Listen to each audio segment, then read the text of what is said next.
Hello, we're on turn 21. So we had a little trade with Amini. We gave them some glamour gems, got some fire gems. Not my first gem of choice, but it's what they were willing to trade. And we have no use for glamour gems at the moment, so good for us. Making our way to enchantment 3, almost there. Yeah, a bunch happened this turn. So we will take a look at this battle in Henwood here because we see Marignon's Virtue, and we want to see how they progress. They have that same armor as we do, just a light helmet here and a limp. So good for them.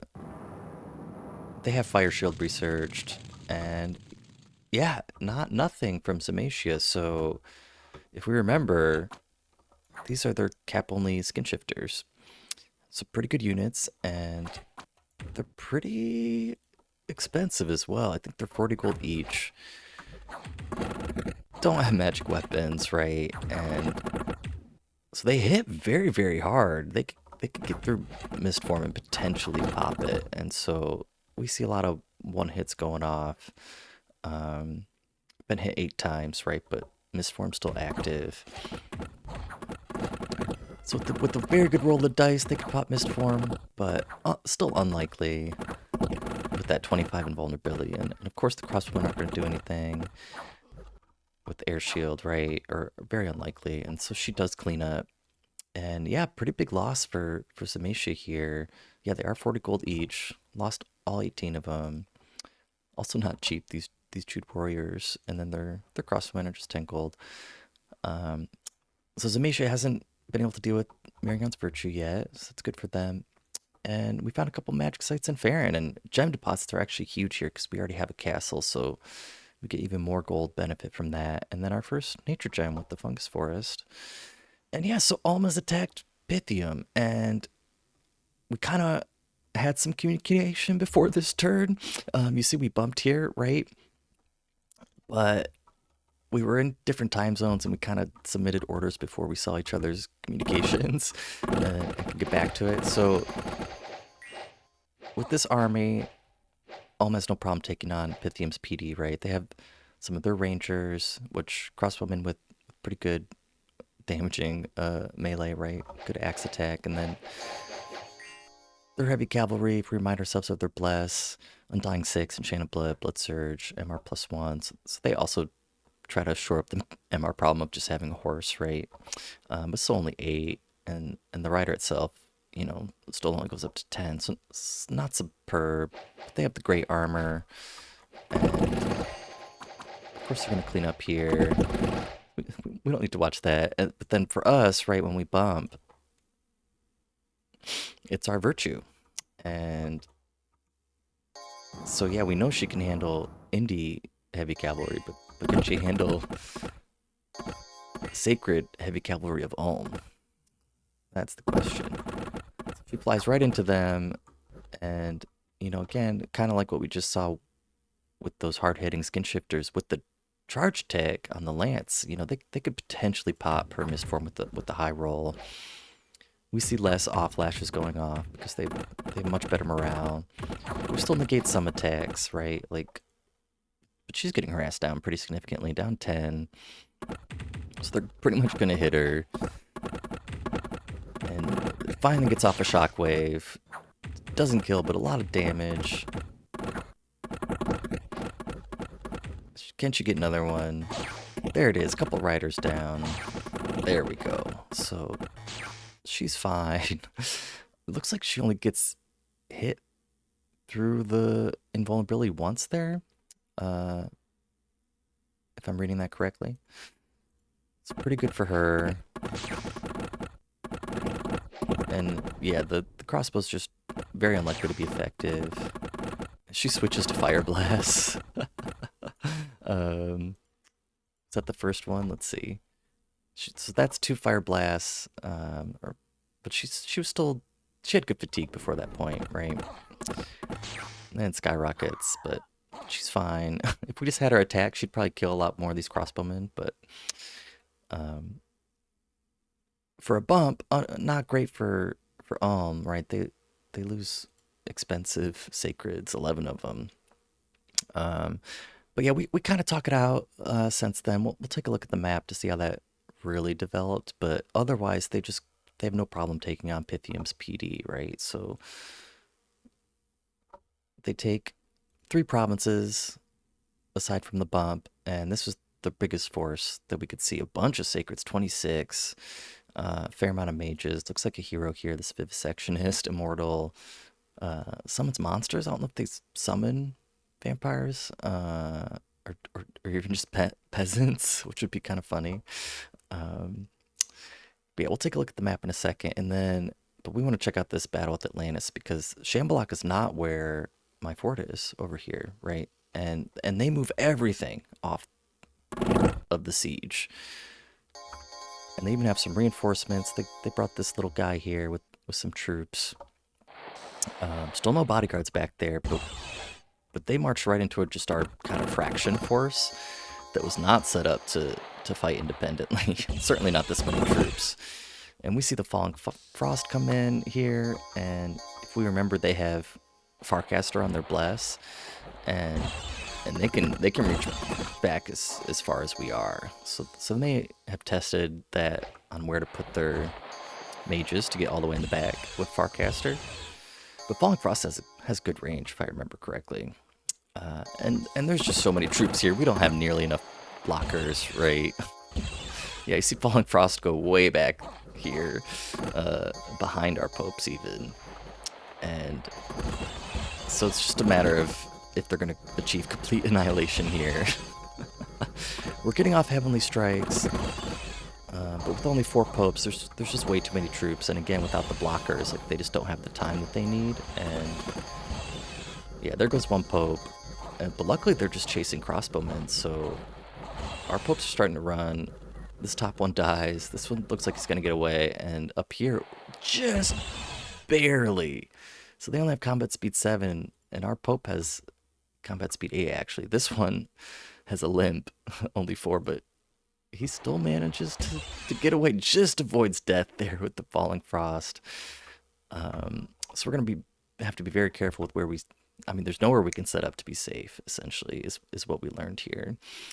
And so we kill, unfortunately, just a handful, right? Pretty much all with our popes. But we only lose 2 popes, and the rest of the troops, it's fine. 9 sacreds, like it's not a huge deal. But our first big loss there. And then yeah, we have a couple battles with Pythium that are just taking out PD right in their cap circle. So that's no problem at all. And then they do break out with some Retrarii into Zox, into RPD, and that's pretty much the turn. Marion takes another province there. There's some strange events occurring in the Larian swamps, so we get some unrest, and the swimming men have left us, which is no surprise. So yeah, so if we look straight away here, they didn't even leave 1 unit behind. So we just take the Grey Mountains back. There's no battle there. And unfortunately, my biggest sadness about this affair is that now they can see our bird knights, and that surprise is going to be spoiled a little bit. So very curious to see if they change their scripting or get bodyguards or put some rear troops to try to attack rear betas. I assume they're just going to march straight back and resume sieging. We've got some more siege defense now because we have 100 units here now, which again, our siege strength, siege defense isn't good either. But bird knights, they have a little more, and so pretty sure it's still going to take them 3 turns to siege us down, which gives us plenty of time to consolidate. We're going to get reinforcements from the capital, right? From Greenport. We'll have more popes, and we'll just come from one direction this time, so they can't pull the same thing. So I did move some troops in Traveler's Rest. He may try to pull the same thing and meet us in the field. And so I'll probably just pull these troops back until we consolidate. I already have to submit this turn, right? Due to life things, and so I can't change anything. So the turn is already rolled, so I'm biting my nails at what happens next turn, but gotta wait for now. So, and then yeah, in Pythium land, this is where he broke out, where those 2 magic sites were. But whatever damage these gladiators did, they'll be probably a dozen-ish less or even more, right, that have abandoned them. Uh, and so we're finally marching on the capital. I was a little skittish about moving troops down here next turn, just because, yeah, Ulm and I talked, but I didn't, at the time that I had to submit the turn, I didn't really trust them yet because they were kind of, they weren't demanding anything, but they were negotiating to keep all this territory for themselves, right? So everywhere that they attacked, plus they were asking for Huberton and maybe even a Prisky. I couldn't really read the map that they gave me, but they definitely wanted Huberton. I'm like, I'm not giving that up. Uh, and they didn't realize how decisive the war had been, and what it's basically cleanup duty at this point. So we communicated that, and they're like, okay. I had already offered up kind of the northern part of Pythium to them, just because we don't really want to siege this down, spreading ourselves a little thin. We want good relations if we can get them, so we can focus on Atlantis, right, and infrastructure at this point. Like going to war with Ulm, maybe it would be fine, but it's could be messy, and we'll just take the easy win, I think, with all our territory, right? So we're likely to sign a NAP and keep Huberton. And so we just have to connect this up and hope Marion doesn't come in here in the meantime. We should probably talk to them as well. We'll see how the next turn goes at this point. But otherwise, we feel confident, and we won the bump, right? If we lost Victoria, then we'd be real sad and maybe feel differently about the whole thing. Um, but otherwise, not much that we saw on the world stage, and this turn's probably already running long. I'm curious to see how the next turn goes, so I think I'm gonna call it there. Thanks for joining. Imagine that. Welcome in. Turn 22. We have Enchantment 3, so Fire Shield's available. Moving on towards Enchantment 4. We found 5 magic sites again, so another Enchanted Pyre, that's a fire gem. Another Enchanted Pyre, and then Cave of the Pale Ones is actually a pretty big pickup for us. We get 2 gems, and we can recruit Pale Ones, which have a siege strength bonus. We'll take a look at that. And then Enchanted Field, I believe, is a nature gem. Victoria, I don't think has found a single magic site, so she keeps striking out. But we believe in her and her holiness. Marion got their profit back, so lost them at some point. And we have our second assassination attempt. So it's in a tavern this time. A bunch of passed out peasants, looks like, including the barmaid. So she also was drinking. But our sage is awake, so he was studying in the back there. Just a little nerd guy. Insta kill one sleeping commoner. Starfire's hits, but it's not enough. This guy wakes up, gets hit. Here comes the death poison, right? Still alive. We get the earth grip. That's huge. And a couple more peasants wake up, including the barmaid, and they kill it. So thanks, guys. Good for us. We have a bunch of battles that aren't ours, right? But we do attack Pythium in the capital. And so we have our biggest, kind of most impressive looking army there. And it's just the PD you'd expect in the capital. No dump, no patrollers. So we know how this is going to go, but we'll take a look at how our formation does. We have pretty good coverage on Body Ethereal. Down here, it looks like. Up top looks pretty good as well. We're smiting the whole way. We're getting burned up by that heretic, right? And yeah, what I really want to see is how our sacreds kind of filter through here. So we had a little gap, and they come through that while the defenders keep going. And so if we were attacking a national army that's holding attack rear, or holding attack closest, of any capacity, like our baculates would probably get too far in front, right? Like indie troops, they just come straight at you, province defense. So that's something to consider, but otherwise goes good. We only lose 4 from the burning. And yeah, we took the capital. Even with all those troops, what was it? 250 troops. We cannot harm it. So we're pretty weak there. We'll take a look at some of these battles on the map itself. In the midst of winter, orchards have borne magical fruit and soaked earth. So 10 nature gems, quite significant there. Great for us. In Norfangs, a deadly yellow mold grew in the food storage. So we cleansed it, which is good. But we lost some province defense there. And it's funny, that's the only place in Norfangs that we've increased it past 6. In Delufe, a local sect has flourished, so we lost some dominion and some province resources. They're feeling slothful, right? Uh, and then in Larian Slumps, we found a small gold deposit, so nice little income boost. Why not? Evocation rituals are cheaper this month, save the stars, but we won't be casting any of those. We lose a scout that's just trying to uncover fog of war from patrollers in Ulm, and yeah, 140 wolves there. So I don't know if they're blood searching here. It doesn't look like any of these commanders are, but they've got some patrollers. And we finish our castle in Cherub. That's big. And yeah, that's it. So okay, if we look at Atlantis, they stayed pat, which is pretty surprising to me. They brought in some reinforcements.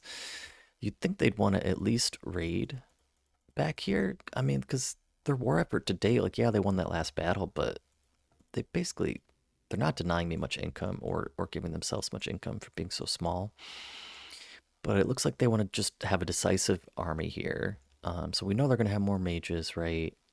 Including at least one more cap only mage. So they're going to have at least 3 cap only mages between the armies. Bunch of troops. But even at 300 strong, they're not going to be able to siege Grey Mountains down in one turn. So I debated what to do here exactly. And I decided to just move our entire army, aside from a few mages, out of Grey Mountains entirely. So the thought process there is that we're going to be reinforcing. And if we leave that 100 troop strong army here, they march in next turn, and then we have a bunch of forces in Traveler's Rest. They could do the exact same thing and march off and meet us. And since it's a bigger army, we would clash in Traveler's Rest as opposed to in Grey Mountains. And then they'd split our army again. And I just kind of want to take that off the table entirely and just have everything meet up in Traveler's Rest. Like, even if things get diseased, we have sisters now, right? So they're moving in, and we'll. Okay, yeah. So next turn, if they move into Grey Mountains, they'll start sieging, but not break it. And then the following turn, we'll be able to move in reinforcements from Griffa, Piconye, and Kratos. And so, aiding in 100 these 100 troops here, we'll have just 15 defenders, but 2 more popes. From Kratos, we'll have another 50 troops and a pope. And then for Piconye, we already have 28 troops and a pope, and we're getting 2 more popes and another 30-ish troops. So I didn't do the math there, but that's at least 250-ish, right? Or at least approaching it, and a bunch of popes, because we already have 1, 2, 3, 4, 5, 6, 6-ish popes, right? So we're gonna have around 10 popes, bunch of troops. And then I'm also moving the Bird Knights a little further away, so hopefully they don't see them, even if the surprise is spoiled, right? So we'll have 30 Bird Knights in Piconye, and then 10 each in Farron and Jereb, which we're recruiting more of. So 50 Bird Knights, 250 plus troops, or whatever it was, bunch of popes, and we could commit mages if we want to. I don't think they're going to be very effective in this fight based on the research we're going to have 2 turns from now. But I'll consider that next turn. We'll have a whole other turn to think about it and see what their scripting is with their big army when they move into Grey Mountains, right? So they may have bodyguards or set up a troop to bait attack rear and whatnot. So we'll at least be able to see before we commit. And yeah, a big clash is coming. It should be pretty dramatic and decisive if they want to, doom stack it. I think we can, if we play it right and we have enough blockers, I think we'll come out on top. I mean, the Falling Frosts and where those land, or if our Bird Knights can either kill or disrupt those mages, will be the determining factors in that fight. So over in Pythium, we took the capital. We're marching in on Zox, and it looks like whatever troops were there probably clash in Eternal Expanse, right? He had those Rituarii. So I probably should have put a scout there, but I want to move all these mages in because there was a lab there and they can just start researching. That we don't need them to siege or preach, right? And 40 defenders, they should all have body ethereal. Even with just 1 smiter, like, I can't imagine he's PD dumping anymore, right? Any gold he has, but he could, but I think that'll still be fine. And my main concern with what's left in Pythium is if Virtue comes back, right? So I went ahead and set us up to defend against that. So we've got all our Baculates back here, and every single Pope and Mage that's left has 5 Baculate bodyguards. So I feel pretty confident there, unless Virtue lands perfectly and these Popes get kind of pushed out to the side, that we'll be just fine. We'll put her to sleep and take her out. I mean, we have magic weapons regardless, right? So, and then we'll still have plenty of defenders to screen against his remaining garrison or any summoned troops he might have. But we're not going to siege it down anytime soon. So we're preaching with the rest of our popes, and yeah, we're just going for the dom kill at this point. Those pale ones, we'll take a look here. They're very cheap, only 9 gold, and only 7 gold upkeep a year. And each one has 3.4 siege strength. So just magnitudes better than anything we can get otherwise. And we can only get 4 a turn, but we'll just never stop recruiting these guys uh, for the rest of the game. And eventually they'll contribute. And it just as a reminder, if we look at our, he just has siege strength 5. So it's like 7 times better, right, per unit. And then the real big development here is that Marinyang attacks into these 2 provinces that we plan to slow roll, right, to connect up Hubbardton. And you can see Samacia also got involved. So I don't know if they also attacked Silverwall as well, but they vultured a little bit. And so, anyways, yeah, my debate was what do I do about this? So I consider just leaving Hubbardton alone and not getting the income or the nature gem. But it touches 2 thrones, and that's kind of the main reason I want it. We want to connect it, have a fort there for late game purposes, right? To be able to strike potentially 2 thrones. I mean, that's big. That's very strategic. I mean, that's why Ulm wanted to take it from us in the first place, right? But they agreed to let us have it, and so I don't really want to fight Marinyang. But if we look at the writing on the wall here, like they've done very well. They've been holding on, winning battles. They've got a lot of troops in their capital. They still have their virtue, right? There she is. And but Samacia's significantly bigger than them, even after they took these 2. We have a much clearer picture of Samacia's size now. And they're not huge, but they're probably twice as big as Marinyang, right? And so over the long term, they're probably gonna win out. And so we might as well take some provinces. Like we have a nap, so it's going to be a few turns before we can do it. So I went ahead and uh, have my declaration of war sent, and I sent them a message. With great sadness toward our fellow virtuous nation, we must break our pact of non-aggression, and may the most virtuous persevere. And I like to be very clear with non-aggression pacts because people will debate this, and it's always kind of boggles my mind, but that's why I like to use the in-game system. So they'll receive this message along with the declaration of war next turn, right? So it'll be turn 23. And so if we count down 3 turns of non-aggression, then, that means we can't issue attack orders next turn. Turn 24 or turn 25, that's 1, 2, 3. And I feel like people can't always count to 3, but we can issue attack orders, which is an act of aggression on turn 26. So I like to be very clear. And that's what the in-game system, the Illwinter design does. Like if it was turn 25, or if we just pull that back up, if it's turn 25 and we issue an attack order with the nap counting down, it'll give a warning that you're breaking the nap. You can still do it, of course, but if you want to be honorable and operate in good faith, like I think it's fine. It gives us time to prepare, and the only thing that would bother me is if, or I'd be afraid of is he just is offended and decides to go scorched earth with his virtue, right? But we have the Baculites. We can have bodyguards and set up to I think defeat that pretty easily, just like we demonstrated in Pythium, theoretically at least. But that's the direction I went. That kind of forced my hand. I mean, I could try to negotiate, but why? I mean, given the state of his board, he's not just going to give me these 2 provinces. I can't buy them from him, so I'm just going to have to take them. Otherwise, on the world stage, Midgard still hanging on by a thread. We'll watch this battle because I think it's kind of funny. There's just a tiny amount of troops here. One mage casting Body Ethereal, but these are great, great troops, right? 2 attacks, formation fighter, so they can get 3 in a square, bunch of hit points, good damage, and with Body Ethereal, against more PDs, Midgard actually committed more gold here, but they're going to struggle to hurt them. But unfortunately for Andromeda, some troops get behind here, and yeah, they kill the mage. But even so, they lose 3 troops. The guards kill 47. So that could have easily worked if the troops don't get by.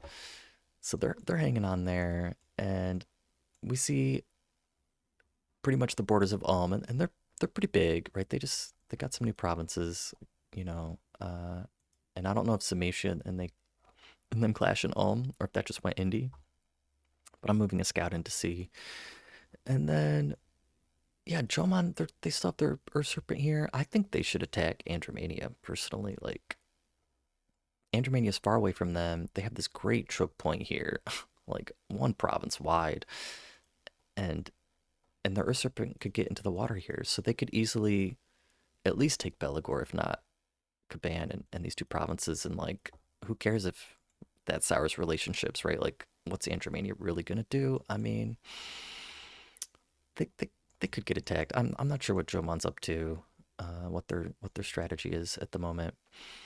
But yeah, that's the turn. So we have a pretty big clash brewing a couple turns from now. I hope you guys stick with me. It's been a lot of fun, and imagine that. Thanks.